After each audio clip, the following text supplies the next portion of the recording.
नमस्कार, good morning. आप देख रहे हैं आज का एजेंडा। आपके साथ मैं हूं मलिका मल्होत्रा। और कल आपको याद होगा, कल हमने जो नया वेरिएंट ओमिक्रॉन सामने आया है जिसने पूरी दुनिया में दहशत फैला दी है, उसके बारे में बात की थी।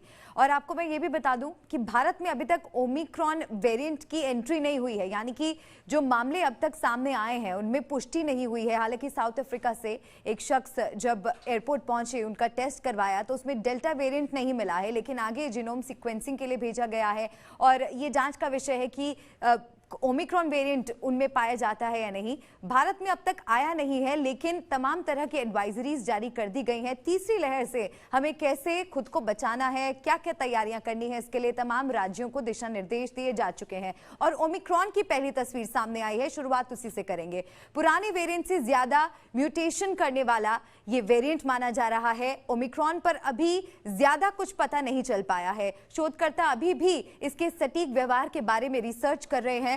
बहुत ज्यादा इंफॉर्मेशन इस पर अभी तक नहीं मिला है, लेकिन ये जरूर साफ कर दिया गया है कि ये जो पुराने वेरिएंट सामने आए थे उनसे ज्यादा संक्रामक है, उनसे ज्यादा खतरनाक भी है। कोरोना के नए वेरिएंट से बचकर रहना जरूरी है। म्युनिसिपल कॉर्पोरेशन में आइसोलेट किया जा रहा है और क्या क्या कदम उठाए जा रहे हैं भारत में। जीनोम सीक्वेंसिंग की रिपोर्ट का इंतजार किया जा रहा है। और आज जिस मुद्दे पर हम बात करेंगे वो बेहद अहम है। आज हम बात करने वाले हैं बच्चों के बारे में। बच्चों की सेहत से किस तरह से हमें अब ध्यान रखना होगा, किस तरह से बचाना है इस नए वेरिएंट से। विदेशों से आने वाले लोग ट्रैवल हिस्ट्री दिखाएंगे, ये तमाम गाइडलाइंस हैं जो कल से शुरू हो जाएंगी। और बच्चों के बारे में भी हम बात करेंगे, गेस्ट भी हमारे साथ जुड़ेंगे। कंट्री एट रिस्क यानी 12 देशों से आने वालों का टेस्ट जरूरी कर दिया गया है। एयरपोर्ट पर सख्ती कर दी गई है। तमाम राज्यों की मैं आपको ये बात बता रही हूँ। पॉजिटिव रिपोर्ट आने पर जीनोम सीक्वेंसिंग होगी और ये तमाम वो एक्शन है जो कि राज्य सरकारों ने दिशा निर्देश दिए हैं किस तरह से ओमिक्रॉन वेरिएंट को भारत में आने से रोका जाए।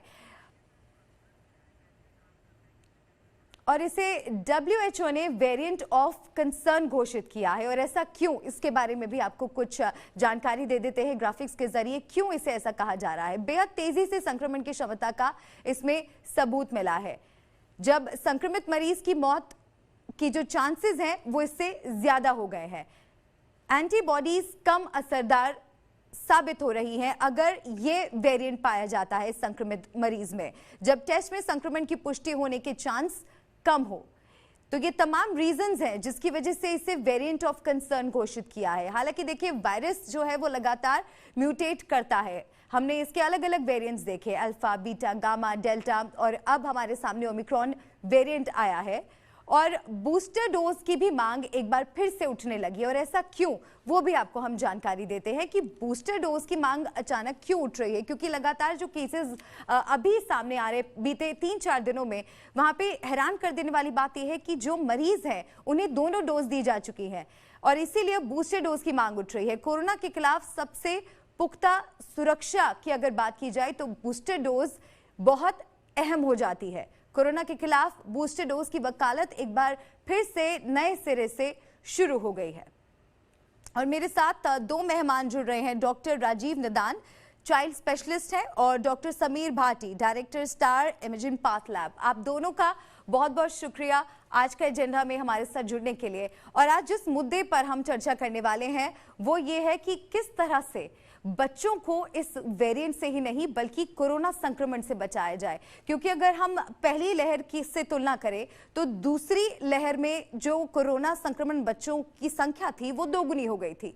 तो इस बात से इनकार नहीं किया जा सकता कि अब तीसरी लहर का खतरा हमारे सामने है और बच्चों के लिए भी एक बड़ी मुसीबत हो सकती है। Sir doctor Sameer.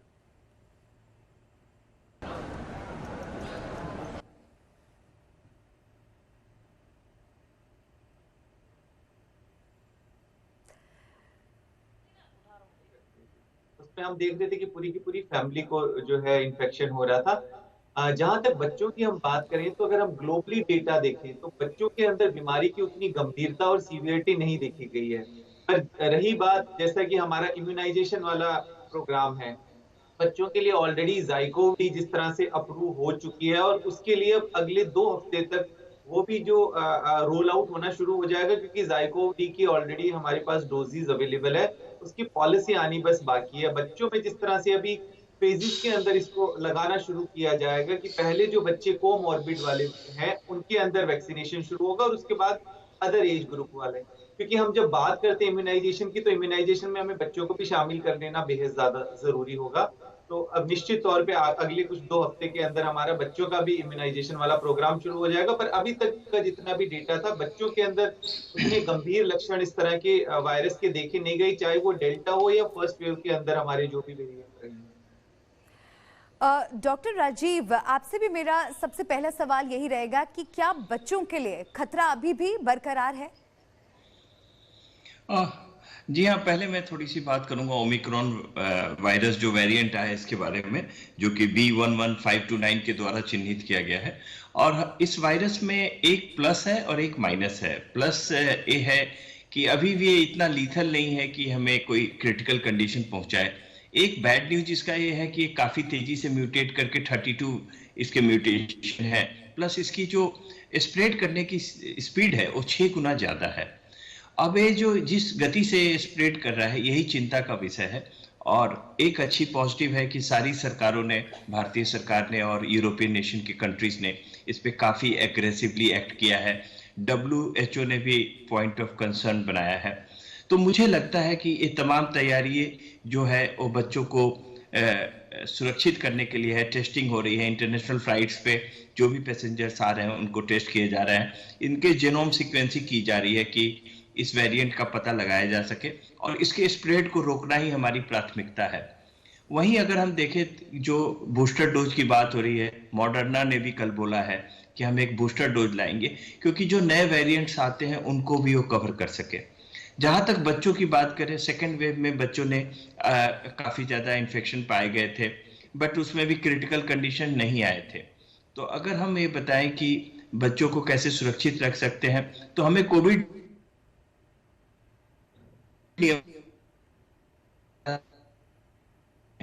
और प्रोटोकॉल्स यूज होंगे जो हमने सेकेंड।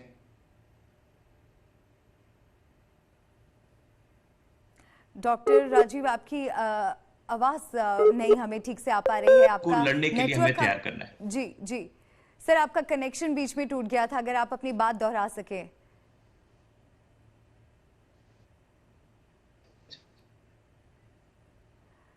डॉक्टर राजीव से हम दोबारा संपर्क करने की कोशिश करेंगे। Doctor Sameer Bhati, director star imaging path lab से हमारे साथ जुड़े हुए हैं।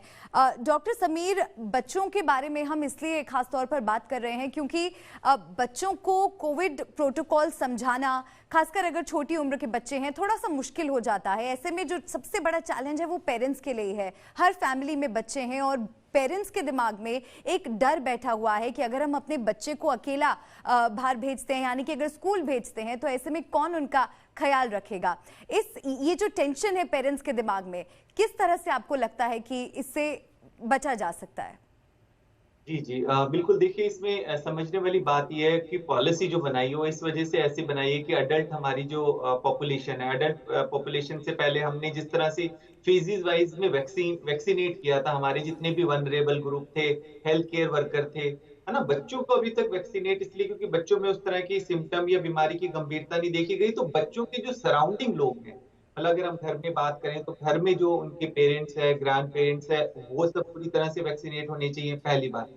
उसके बाद जब स्कूल ओपनिंग की बात हुई है, तो स्कूल में हमें सारा ये पूरी तरह से इंश्योर करना चाहिए और कर भी लिया गया है कि स्कूल के अंदर जो भी सारे हमारे टीचर्स, फैकल्टी से लेके आपके सपोर्ट स्टाफ, वो सब पूरी तरह से वैक्सीनेट होने चाहिए। तो जब उनके सराउंडिंग में सब लोग पूरी तरह से वैक्सीनेट होंगे तो निश्चित तौर पे उनको भी सुरक्षा मिलेगी, पहली बात।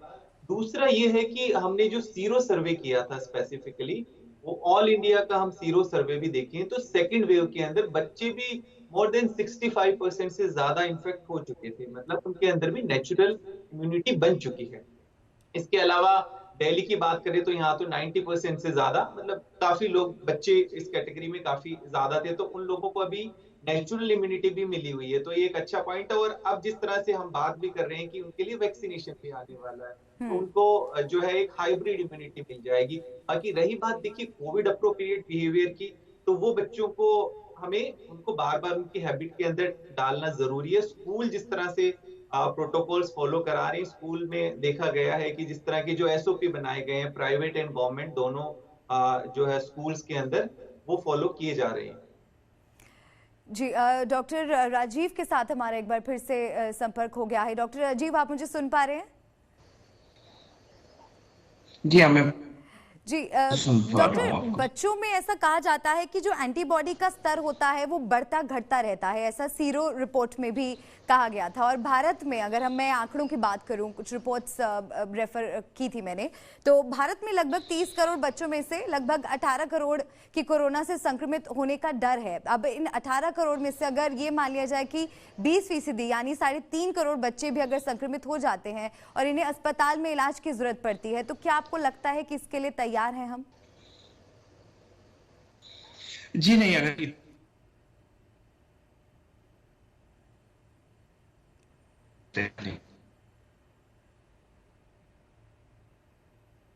अर्थव्यवस्था इस बड़ी प्राथमिकता होगी। डॉक्टर राजीव, आपकी आवाज बहुत क्रैक कर रही है। क्या आप अपना नेटवर्क एक बार चेक कर सकते हैं sir? Internet connection, I think there is something wrong with the connection.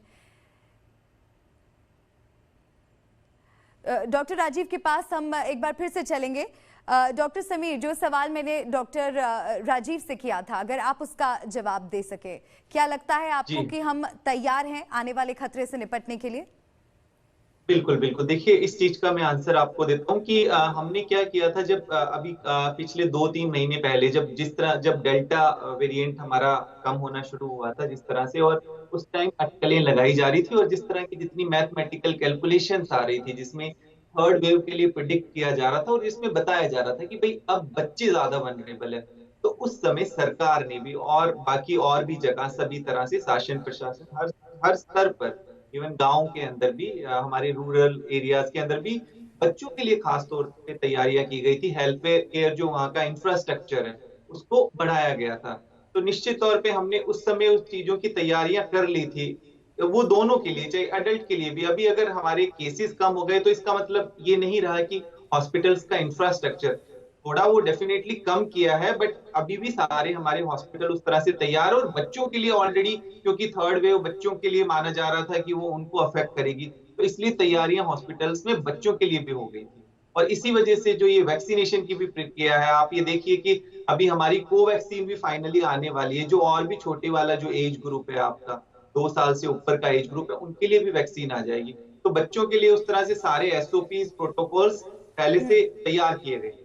और सर, जो दिल्ली में सीरो सर्वे हुआ था उसमें ये बात सामने आई थी कि ये कोई खास उम्र के लोगों को होने वाला संक्रमण नहीं होता। इसका मतलब ये कि अगर परिवार में कोई एक भी शख्स संक्रमित होता है तो बच्चे इससे अछूते नहीं रहते। तो कहीं ना कहीं एडल्ट्स की, घर के बड़ों की जिम्मेदारी ज्यादा बढ़ जाती है कि अगर आप अपने आप को संक्रमण से बचाए रखेंगे तो आपके बच्चे भी सुरक्षित हैं। क्या ये माना जाए?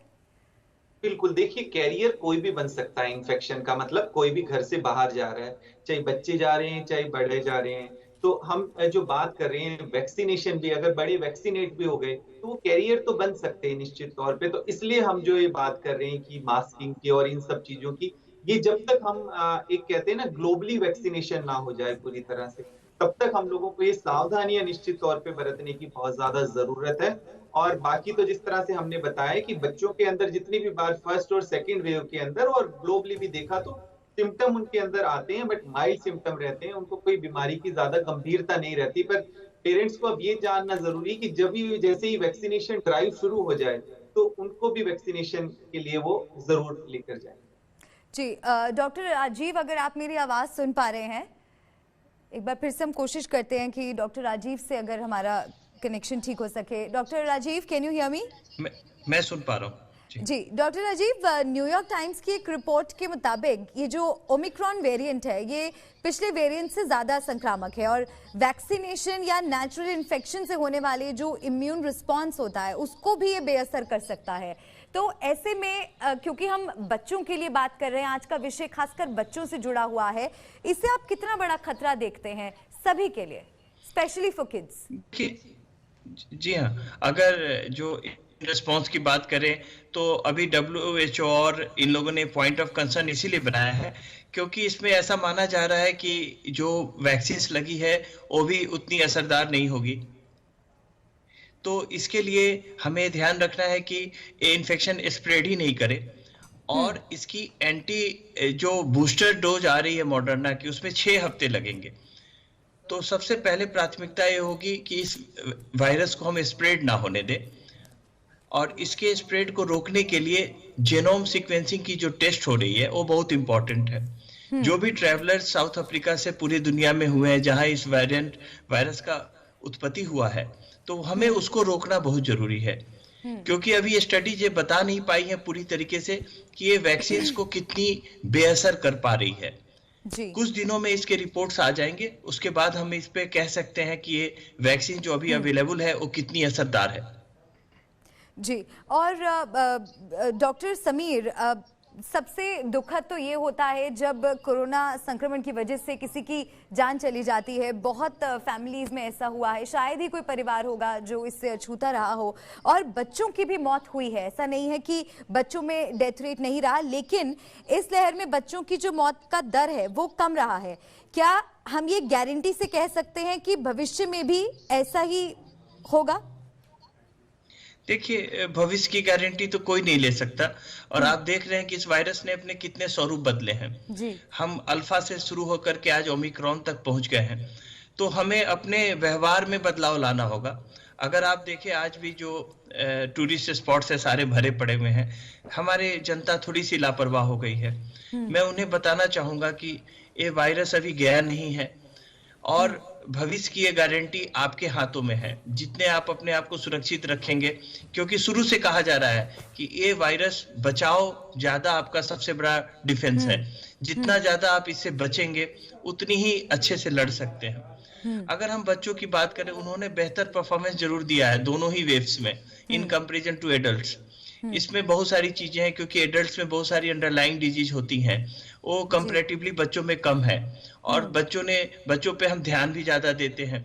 लेकिन भविष्य की गारंटी तभी है जब आप इस वैक्सीन एक ऐसा लेकर आए जो कि कारगर हो, बच्चों की वैक्सीनेशन पूरी हो, और ये सोसाइटी पूरी तरीके से उससे लड़ सके। जी।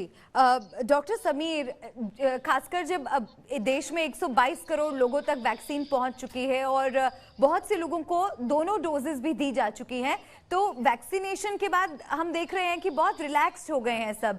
लेकिन अगर हम याद करें तो पिछले साल भी नवंबर दिसंबर के महीने में ही केसेस बढ़ने लगे थे, और अब वही वक्त हमारे सामने आ गया है। क्या लगता है आपको कि किस तरह से अब लोगों को सजग रहने की जरूरत है?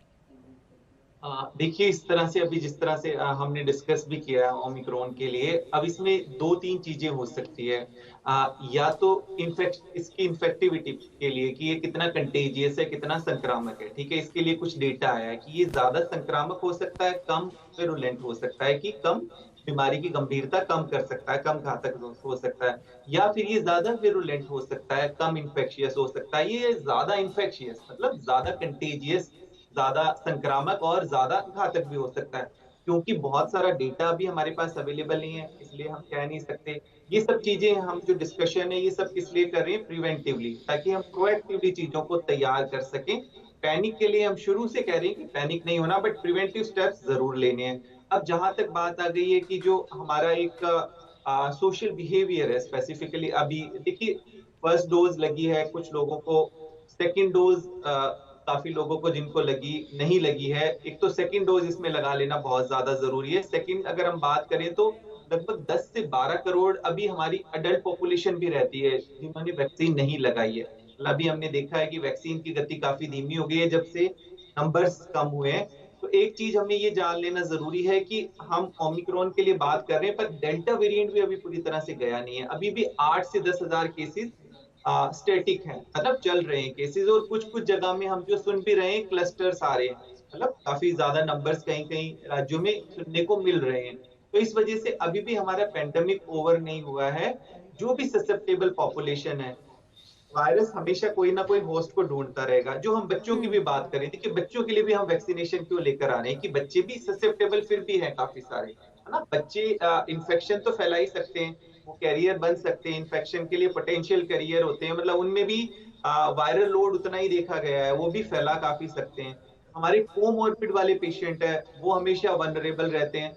इसलिए जरूरी है कि हम खाली अपने बारे में ना सोच के, है ना, हमें सोसाइटी के बारे में सोचना है, सबके लिए सोचना है। इसलिए वैक्सीनेशन जिन लोगों ने नहीं लगाई है, जिन्होंने सेकेंड डोज भी नहीं लगाई है, वो जरूर लगा ले। पर सबसे बड़ा हथियार किसी भी तरह के वेरिएंट से बचने का, जो आपके पांचों वेरिएंट ऑफ कंसर्न है, इन सबसे बचने का जो सबसे बड़ा हथियार वो हमेशा से मास्किंग ही है। तो इसलिए मास्क और ये सब चीजें हमें जरूर लगानी है। और आगे जिस तरह से वेडिंग सीजन आ रहा है और इवन विंटर्स के अंदर भी हमारे रेस्पिरेटरी प्रॉब्लम्स भी बढ़ जाती है, इन सब से बचने के लिए हमें कोविड अप्रोप्रिएट बिहेवियर तो जरूर फॉलो करना है। डॉक्टर समीर, जैसे यहाँ पे आपने रेस्पिरेटरी प्रॉब्लम्स की बात करी, तो मैं डॉक्टर राजीव से इस पर कमेंट ले लेती हूँ। रेस्पिरेटरी प्रॉब्लम्स सर्दियों में वैसे ही हो जाती हैं सर, और पिछली बार हमने देखा था कि सबसे ज़्यादा ये अटैक हमारे लंग्स को कर रहा था। अचानक से लोगों में ऑक्सीजन लेवल घट जाता था, देखते ही देखते कई बार मैंने अपने पर्सनल एक्सपीरियंस में भी देखा है कि 1 घंटे के भीतर भीतर ऑक्सीजन लेवल 80 से गिरकर 30 तक आ गया और इंसान की मौत हो जाती है। ऐसे में अगर आप पॉजिटिव हैं तो आप घर पर क्या क्या सावधानियां बरत सकते हैं, और प्रोनिंग प्रोसेस के बारे में सर आप हमें क्या बता सकते हैं, क्योंकि ये कहा गया था कि प्रोनिंग प्रोसेस बहुत फायदेमंद होता है अगर ऑक्सीजन का स्तर आपकी बॉडी में कम हो जाए। देखिए, जहाँ तक रेस्पिरेटरी इन्वॉल्वमेंट की बात करें, अक्सर ऐसा देखा जाता है कि विंटर सीजन्स में रेस्पिरेटरी प्रॉब्लम बढ़ जाते हैं, जिसका मुख्य कारण बाहर का पॉल्यूशन और बच्चों का जो एक्सपोजर है इस पॉल्यूशन के प्रति, उसमें वो कमजोर होते हैं। और इसमें इन्फ्लुएंजा वायरस भी काफ़ी एक्टिव होता है। तो जो पिछले 3-4 महीनों में हम जो भी केसेस देखते हैं रेस्पिरेटरी प्रॉब्लम्स के, वो ज़्यादातर इन्फ्लुएंजा वायरस के होते हैं, और इसीलिए हम लोग इन्फ्लुएंजा वैक्सीनेशन के लिए भी काफ़ी प्रमोट करते हैं। इसके अलावा अगर हम ये बताएं कि कौन से उपाय करने चाहिए जिससे बच्चों की रेस्पिरेटरी चीज़ें बढ़ें, तो जैसा कि हमने कोविड के दौरान भी लोगों को बताया है कि आपको विटामिन सप्लीमेंट सी, विटामिन डी और मल्टीविटामिन का प्रयोग करना चाहिए। नेचुरल प्रयोग करें, जिसमें खाने में हम आंवला की चटनी वगैरह लाना चाहिए, च्यवनप्राश लाना चाहिए। हाइड्रेशन बहुत अच्छा होना चाहिए बच्चों को। इंडोर गेम्स को बढ़ावा दें, जिससे बच्चों को ब्रीदिंग एक्सरसाइजेज अच्छे हों, लंग वॉल्यूम उनका बढ़े, जिससे कि अगर वो किसी वायरस से इन्फेक्ट भी होते हैं तो उनकी ब्रीदिंग प्रॉब्लम में ये मददगार नहीं, अच्छे से फाइट कर सकते हैं। तो मुझे लगता है कि अगर हम अपने बच्चों को इंडोर्स एक्टिविटी में इन्वॉल्व करें, उनके हाइड्रेशन, प्रोटीन सप्लीमेंट्स पे ध्यान दें, तो उनकी इम्यूनिटी बढ़ सकती है और वो किसी भी प्रकार के वायरल इन्फेक्शन में लड़ सकते हैं। जी, और अगर हम एक बार फिर से ओमिक्रॉन के बारे में जिक्र करें, क्योंकि इस वक्त हर कोई डरा हुआ है, हर कोई जानना चाहता है, समझना चाहता है इस वेरिएंट के बारे में कि कैसे ये हमारे लिए खतरनाक हो सकता है। और एक परेशानी की बात ये भी है कि चिकित्सा विशेषज्ञों की बात करें या वैज्ञानिकों की बात करें तो फिलहाल इसकी घातकता को लेकर केवल आशंका ही व्यक्त की जा रही है, लेकिन ये जो वायरस है इसके म्यूटेशन का खतरा तो हमेशा बना रहेगा। इसके लिए सतर्कता बेहद जरूरी है। आप लक्षणों के बारे में डॉक्टर समीर हमें अगर थोड़ा सा बता सकें कि इस वेरिएंट में क्या कोई अलग तरह के लक्षण भी हम देख सकते हैं? फिलहाल अगर हम बात करें तो क्योंकि इस तरह के केसेस अभी बहुत ज्यादा नहीं देखे गए हैं, टोटल 160 के करीब केसेस जो सामने आए हैं, उसका डेटा जो इनिशियली सामने आया और जो साउथ अफ्रीकन मेडिकल एसोसिएशन है वहां के जो डॉक्टर्स ने बताया है कि जितने भी पेशेंट्स हैं उनमें माइल्ड सिम्टम ही देखे गए हैं, जिसके अंदर हल्का मतलब सोर थ्रोट वगैरह, मसल पेन और इस तरह के कुछ सिम्टम्स देखे गए हैं। तो कोई गंभीर लक्षण नहीं देखे गए हैं, क्योंकि डेटा अभी बहुत ज्यादा नहीं है, इसलिए अभी बहुत तरह के हम लक्षण ऐसे बता नहीं सकते। और जितने भी ज्यादातर पेशेंट्स थे वहां पर वो यंग पेशेंट्स ही देखे गए हैं। जी, और अभी फिलहाल अगर हम कुछ दिनों पहले की बात भी करें तो गोवा में 7 बच्चे संक्रमित हुए हैं। महाराष्ट्र में अचानक से कोरोना विस्फोट हुआ है। एक वृद्धाश्रम में 67 मरीज एक साथ कोरोना पॉजिटिव पाए गए, जिसमें से 62 बुजुर्ग थे। उड़ीसा में भी एक गवर्नमेंट स्कूल में करीब 25 स्टूडेंट्स पॉजिटिव पाए गए हैं। और ऐसे में जो स्कूल्स खुलने का सिलसिला है सर, वो भी शुरू होने वाला है। अब महाराष्ट्र में कल से स्कूल्स खुल जाएंगे, मध्य प्रदेश में भी 50% क्षमता के साथ स्कूल खुल रहे हैं। अब स्कूल्स को खुलने को लेकर सर आप क्या कमेंट आप इस पे देना चाहेंगे सर? क्या ये बच्चों के लिए सेफ है? क्योंकि इस बात से भी हम इनकार नहीं कर सकते कि बच्चों की पढ़ाई का तो बहुत नुकसान हो रहा है। पिछले 1.5 साल से बच्चे घर पर बैठे हैं, बच्चों की ग्रोथ में भी देख रहे हैं हम कि बहुत नुकसान हो रहा है बच्चों को। तो ऐसे में स्कूल्स खुलने पर क्या कहेंगे सर आप?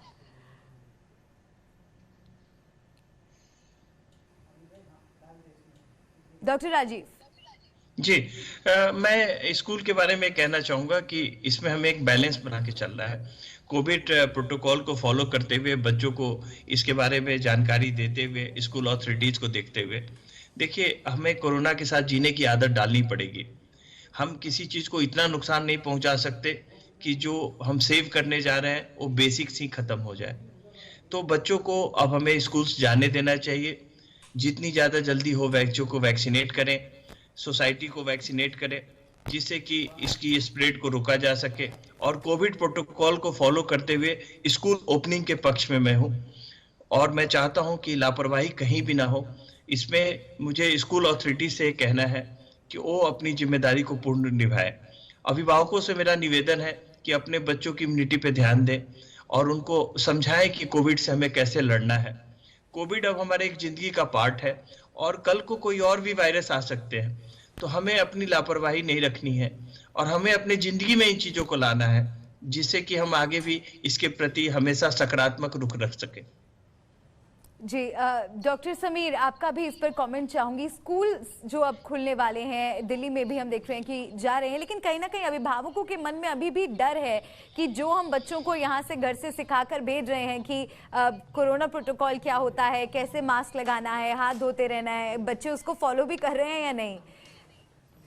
जी, बिल्कुल। देखिए, जो स्कूल ओपनिंग वाला जो प्रोसेस है वो एकदम नेशन वाइज एक तरह का नहीं हो सकता है ना। भारत की हम बात करें तो बहुत बड़ी पॉपुलेशन है, तो ये डिपेंड करता है बहुत सारी चीजों के ऊपर। निश्चित तौर पर जो एसओपीज है वो स्कूल्स को सारी फॉलो करनी है। जैसा कि अभी मैंने पहले बताया कि वो निश्चित तौर पे हमें इंश्योर कर लेना है कि एटलीस्ट स्कूल में बाकी जितनी भी अडल्ट पॉपुलेशन है वो पूरी तरह से वैक्सीनेटेड है। वहां पर हमें फुल कैपेसिटी के साथ क्लासेस नहीं चलानी है, ये हम लोगों को ध्यान रखना है। दूसरा, मैं बात करता हूँ, देखिए ट्रांसमिशन हो सकता है, जैसा अभी आपने बताया, केसेस आ सकते हैं, ट्रांसमिशन का या इन्फेक्शन का मतलब ये नहीं कि बीमारी आपको हो गई है ना। बीमारी और उसके अंदर थोड़ा फर्क है। तो इन चीजों को लेके बहुत ज्यादा हमें पैनिक नहीं होना। पर देखिए, बात करें तो हम बच्चों को भी करीबन 2 साल तक होने वाले हैं जब से वो घर पर हैं, तो उनका पूरी तरह से जब हम विकास की बात करें तो स्कूल जाना भी उनके लिए जरूरी है। बट हाँ, इस पर ध्यान रखना बहुत ज्यादा जरूरी है, अलर्ट रहना जरूरी है कि कभी भी हमें इस तरह के कोई केसेस और ऐसे कुछ देखते हैं तो उनके ऊपर हमें फिर निश्चित तौर पे, क्योंकि ये डायनामिक प्रोसेस है, गतिशील प्रोसेस है, एकदम एक पॉलिसी एक तरह से नहीं चल रही। हम देख रहे हैं शुरू से पिछले 1.5-2 साल से पॉलिसीज चेंज होती जा रही है, तो हमें वो विजिलेंट रहना, सतर्क रहना। और हमें लग रहा है कि थोड़ा बहुत भी कुछ ऐसा है कि हमें लग रहा है केसेस बढ़ रहे हैं, कुछ और है, तो फिर हमें अपनी पॉलिसीज को फिर से दोबारा अमेंड करना है। जी, आप दोनों का सर बहुत बहुत शुक्रिया इस चर्चा में हमारे साथ जुड़ने के लिए, और बहुत सी ज़रूरी जानकारियां आपने हमारे व्यूअर्स को यहाँ पर दी हैं, क्योंकि बच्चों को लेकर हर कोई चिंतित है, हर कोई चाहता है कि बच्चे इस वायरस से बचे रहें और स्वस्थ रहें। बहुत बहुत शुक्रिया आप दोनों का।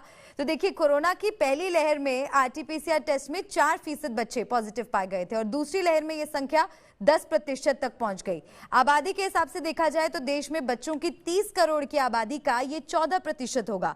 Indian council for medical research ICMR ने जो फरवरी 2021 में अपनी सीरो रिपोर्ट दी थी, उसमें कहा गया था कि 25.3% बच्चों में वायरस के एंटीबॉडी मौजूद थे।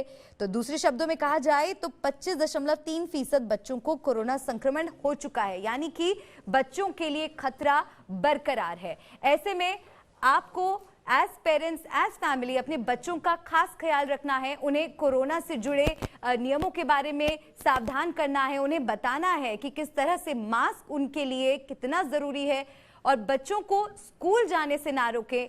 कोशिश करें कि बच्चों को पॉजिटिव रखें, इंडोर एक्टिविटीज में इन्वॉल्व करें, क्योंकि साथ ही बच्चों की ग्रोथ भी जरूरी है, बच्चों की पढ़ाई का नुकसान नहीं होना चाहिए। बच्चों को एक पॉजिटिविटी के साथ आप आगे बढ़ाएं, और हम यही उम्मीद करते हैं कि आप भी स्वस्थ रहें, आपके बच्चे भी स्वस्थ रहें। अगर आपके मन में कोई भी सवाल हो तो आप जरूर हमारे साथ वो सवाल साझा कीजिएगा। फिलहाल आज के एजेंडा में इतना ही, कल फिर होगी आपसे मुलाकात।